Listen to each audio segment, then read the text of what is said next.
एक समय एक गांव में गौतम बुद्ध आकर शरण लिए हुए थे। काफी लंबा सफर तय करने के बाद बुद्ध थोड़ा आराम कर रहे थे, परंतु लोग इनसे अपनी समस्या का हल मांगने हमेशा पहुंचे रहते थे। ऐसे में जहां भी वह रुकते वहां लोग लंबी कतार में जमा हो जाते और उनको अपनी समस्या बताते और बुद्ध उसका समाधान करते।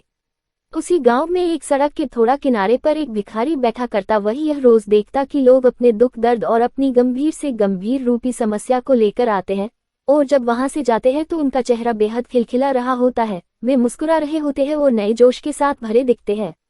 भिखारी के मन में यह विचार आया कि क्यों न वह भी बुद्ध के पास जाए, उन्हें अपना हाल के सुनाए, परंतु वह डरता था। इसके बाद एक दिन गहरे चिंतन के बाद वह भिखारी बुद्ध के पास गया। लोग लंबी लाइन में खड़े रहते और एक एक कर अपनी समस्या का समाधान लेकर वहां से चले जाते। ऐसे में गौतम बुद्ध के चेहरे पर सदा मुस्कान रहती और वे हमेशा इसी तरह समस्या का हल बताते। भिखारी भी जब उनके पास पहुंचा तो उन्हें प्रणाम करता हुआ बोला, हे भगवान, इस जगह पर सारे लोग खुश व समृद्ध हैं, पर मैंने तो ऐसा कुछ नहीं करा जिससे मेरे को जीवन का दुख झेलना पड़ रहा है। फिर मैं इतना गरीब और निर्धन व्यक्ति क्यों हूँ?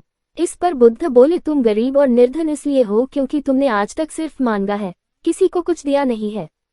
तो वहां खड़े लोग सब हैरान रह गए और सबके मन में यह सवाल उठने लगा कि यह गरीब किसी को क्या दे सकता। इस पर गरीब भिखारी ने बोला कि भगवान, मैं खुद भीख मांग कर गुजारा करता हूँ, भला मैं किसी को क्या दे सकता हूँ?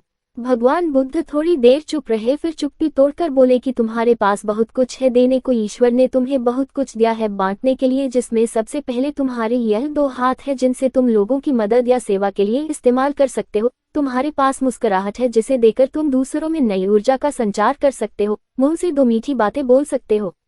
ईश्वर ने जिसको यह 3 चीजें दी है उसको कभी कोई निर्धन और दुखी नहीं कर सकता है। निर्धन होने का विचार तो सिर्फ हमारे मन में पनपता है।